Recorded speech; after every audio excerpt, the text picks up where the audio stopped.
Shalom, selamat pagi jemaat yang dikasihi dalam Tuhan Yesus Kristus. Semoga Bapak Ibu Saudara, jemaat sekalian berada dalam keadaan yang sehat, penuh sukacita dan damai sejahtera. Mari pagi hari ini sebelum kita memulai aktivitas kita mau merenungkan kebenaran firman Tuhan, kita berdoa. Bapa dalam surga, kami mengucap syukur di pagi hari ini kami boleh diberikan kekuatan oleh Tuhan. Dan sebentar sebelum kami memulai aktivitas, kami mau merenungkan kebenaran firman Tuhan. Berbicaralah kepada setiap kami ya Tuhan, kami boleh dipengertikan. Terima kasih. Di dalam nama Tuhan Yesus Kristus kami berdoa. Amin. Renungan pada pagi hari ini terambil dari Yohanes pasal 12 ayat 36 sampai 38. Demikian bunyi firman Tuhan. Percayalah kepada terang itu, selama terang itu ada padamu, supaya kamu menjadi anak-anak terang. Sudah berkata demikian, Yesus pergi bersembunyi dari antara mereka. Dan meskipun Yesus mengadakan begitu banyak mujizat di depan mata mereka, namun mereka tidak percaya kepadanya. Supaya genaplah firman yang disampaikan oleh Nabi Yesaya. Tuhan, siapakah yang percaya kepada pemberitaan kami? Dan kepada siapakah tangan kekuasaan Tuhan dinyatakan?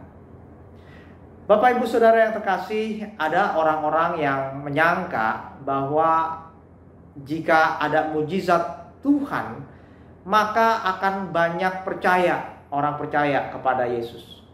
Maka kemudian mereka berbondong-bondong, mereka mengadakan acara-acara seperti mujizat-mujizat ilahi agar banyak orang-orang yang bertobat. Di lain kesempatan ada juga orang-orang yang meminta mujizat dari Tuhan dan orang itu berjanji kalau mujizat ditepati maka dia akan percaya kepada Yesus. Apakah memang mujizat mendahului iman percaya? Apakah mujizat memperkuat iman percaya? Kita perlu memahami bahwa mujizat bukan mendahului iman percaya. Mujizat bukanlah prasyarat dari iman percaya. Lihat bangsa Israel. Bangsa Israel saat keluar dari Mesir, mereka melihat mujizat laut Teberau yang terbelah. Mereka melihat mujizat ada air yang keluar dari batu ketika mereka kehausan. Mereka melihat mujizat ada makanan yang berupa mana yang turun dari langit ketika mereka kelaparan. Dan mereka banyak melihat mujizat selama perjalanan di padang gurun. Hasilnya, hati mereka tetap tidak percaya kepada Allah. Mereka mungkin senang sesaat, euforia sesaat, namun saat ada kesulitan, mereka mengeluh dan tidak percaya kepada Tuhan. Perikop hari ini menegaskan hal yang sama. Sekalipun Yesus mengadakan banyak mujizat di depan mata mereka, namun hati orang Israel saat itu tetap tidak percaya. Hati yang tidak percaya itu benar-benar mengerikan Bapak Ibu sekalian. Sehingga orang-orang tersebut tidak dapat melihat pekerjaan besar Tuhan. Mereka itu seperti orang buta. Sekalipun di depan mereka ada sesuatu, ada benda, namun tidak terlihat. Kita sebagai orang-orang yang mengaku percaya kepada Kristus juga perlu berhati-hati terhadap sikap ketidakpercayaan.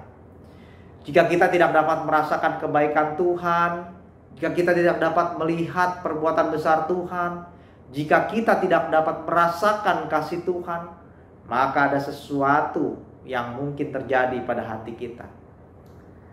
Orang-orang seperti itu sesungguhnya tidak membuka hati pikiran mereka kepada Kristus yang adalah terang.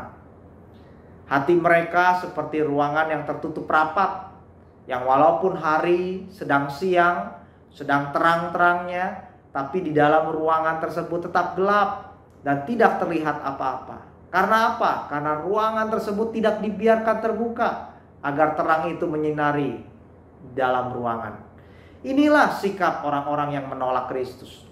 Ini juga sikap orang-orang yang meninggalkan Kristus, yang kecewa kepada Kristus.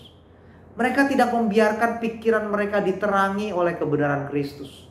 Mereka menyanggah kebenaran yang diberitakan kepada mereka. Mereka menghindar daripada pemberitaan Kristus. Mereka takut bahwa kebenaran Kristus menggantikan sesuatu yang ada di hati mereka selama ini. Kita sebagai orang percaya juga harus tetap membiarkan hati dan pikiran kita terus diterangi oleh Kristus, terus diterangi oleh kebenaran firman Tuhan. agar kita dapat melihat perbuatan-perbuatan baik dan perbuatan setia dari Allah. Jangan sampai kita kecewa dan meninggalkan Tuhan, karena selama ini kita bersandar pada pengertian diri sendiri dan menutup mata terhadap kebenaran Kristus. Tetapi mari kita bergantung pada Dia. Biarkan hati pikiran kita diterangi oleh kebenaran Kristus.